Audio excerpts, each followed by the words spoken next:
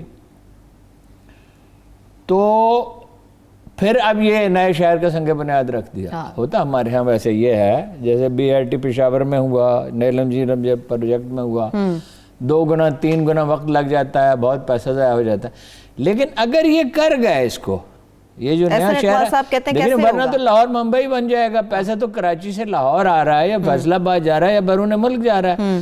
کراچی میں تو اسٹیبلٹی نہیں آ رہی. کراچی میں رشوتستانی بھی زیادہ ہے، تباہی ہے، اور وہ کراچی پہ آتے ہیں تو بات کرتے ہیں. اس پہ بات کریں گے. لاہور کو ایک نئے شہر کی ضرورت تھی مدتوں سے، اور ویسے اور کئی شہروں کی ضرورت ہے. ہر گجرانوالے کے ساتھ بھی ایک شہر بننا چاہیے. ایک وقت آئے گا بنیں گے شاید ساہیوال کے ساتھ بھی، ملتان کے ساتھ بھی. آبادی بڑھ رہی ہے تو ظاہر ہے بیچ میں جیسے ہی یورپ میں ہے بیچ میں ایک جنگل لگائیں، اور 20-25 کلومیٹر اگر بڑی کھلی سڑک ہے، جب آپ رنگ روڈ پہ موٹر وے پہ ٹریول کرتے ہیں تو آپ 120 کلومیٹر کی سپیڈ پہ ٹریول کرتے ہیں. تو 25 کلومیٹر کا فاصلہ کیا ہے؟ 12 سے 14 منٹ کا فاصلہ ہے. تو 12-14 منٹ میں تو ہم 6-8 کلومیٹر طے کرتے ہیں اگر وہ سگنل فری ہو. اچھا وہ شروع ہو گیا، بادشاہ ڈیم شروع ہو گیا. چینی صدر تشریف لا رہے ہیں. بالکل آ رہے ہیں. اطلاع یہ ہے بالکل ابھی تھوڑی دیر پہلے آئی ہے کہ چینی صدر آ رہے ہیں. ML1 شروع ہو جاتا ہے تو ٹرین کی سپیڈ کیا ہوگی؟ 160 کلومیٹر. سڑکیں بن گئیں، نبی صاحب کے دور میں اس کا آغاز ہوا، مگر سڑکیں اب بن گئیں 1415 کلومیٹر، کوئی 1600-1700 کلومیٹر بننی ہے. کراچی اب لوگ کار پہ جاتے ہیں، ٹرین پہ نہیں جاتے. اب کار پہ اپنا اچھا ٹرین پہ اگر ہوگا تو لاہور سے فاصلہ اس سے بھی کم، آرام دہ بہت ہے. دنیا میں سب سے آرام دہ سفر نین کا ہی ہے. اور کتنے پل بنیں گے اور کتنے بائی پاس بنیں گے، کتنے انڈر پاس بنیں گے، کتنے اوور ہیڈ بنیں گے. $7 بلین کا پروجیکٹ اگر بر وقت ہو گیا. ہارون صاحب درخت لگانے شروع کر دیے. اس میں آتی ہوں درختوں کے اوپر. ہارون صاحب احسن اقبال صاحب کہتے ہیں کہ یہ منصوبہ جو انہوں نے راوی ریور کا شروع کیا، پروجیکٹ کا افتتاح کیا، HEC کو دینے کے لیے تو ان کے پاس 10 ارب روپے نہیں ہے، 50 کھرب کہاں سے پورے کریں گے. سڑکوں کی آپ نے بات کی، انہوں نے کہا کہ سڑکیں جو نواز شریف شہباز شریف کے دور میں بنی اب تو 2 سال ہو گئے ہیں، کوئی مرمت کا کام نہیں ہوا. یہ تو پنجاب کو پسماندہ ترین صوبہ بنا رہے ہیں. پنجاب بچاؤ تحریک شروع کریں گے ہم لوگ. کوئی تحریک شروع نہیں کریں. یہ میں آپ کو یقین دلا رہا ہوں، جو میرا اندازہ ہے کوئی تحریک چلے. یہ کرونا ابھی تک باقی ہے، مکمل طور پہ تو ختم نہیں ہوا. یہ پارٹی کی ساخت ایسی نہیں ہے. اس پارٹی کے پاس کوئی اسٹریٹ پاور نہیں ہے. اس کے پاس ووٹر ہے، اس کے پاس لیڈر ہے، ٹھیک ہے نا. اس کے پاس وہ تاجر ہے جو اسے چندہ دے سکتا ہے. کرونا بھی ہے. پاپولر وہ ہیں. وسطی پنجاب کی 42 میں سے 33 سیٹیں انہوں نے جیت لی قومی اسمبلی کی. پاپولر بھی ہیں. لیکن وہ بھاولپور کا ایک قصہ بیان کیا جاتا ہے، وہ مذاق کے انداز میں کہتے ہیں کہ وہ تو بھاولپور تو ایک پرامن ریاست تھی، نہ کوئی فوج، نہ کوئی جنگ، نہ کوئی جھگڑا، نہ کسی پڑوسی سے تصادم. صدیوں سے لوگ امن کے حالات میں رہتے اور آرمی کی انہیں ضرورت ہی نہیں تھی. تو وہ مگر وہ نواب کہا گیا، لطیفہ ہے ویسے، یہ واقعہ نہیں ہے. نواب بھاولپور سے کہا گیا کہ بھائی 2 رجمنٹیں آپ بھی بنائیں. تو وہ اپنے علاقے میں رہنے والے آسودہ لوگ ہیں، ہمارے جو سرائیکی بیلٹ کے بھائی ہیں، میرے بھی تعلق رحیم یار خان سے. تو یہ اب باہر نکلے ہیں، جو بہت ہی اچھی بات ہے. یعنی یہ بڑے اچھے سفارتکار ہوتے ہیں، گفتگو بڑی خوبصورت کرتے ہیں، پرامن لوگ ہیں. تو وہ جب پنجاب کی حدود سے باہر نکلے تو حکایت یہ بیان کی جاتی ہے کہ وہ درختوں سے لپٹ گئے اور رونے لگے، دولہا سہیں پردیسی تھی گئے.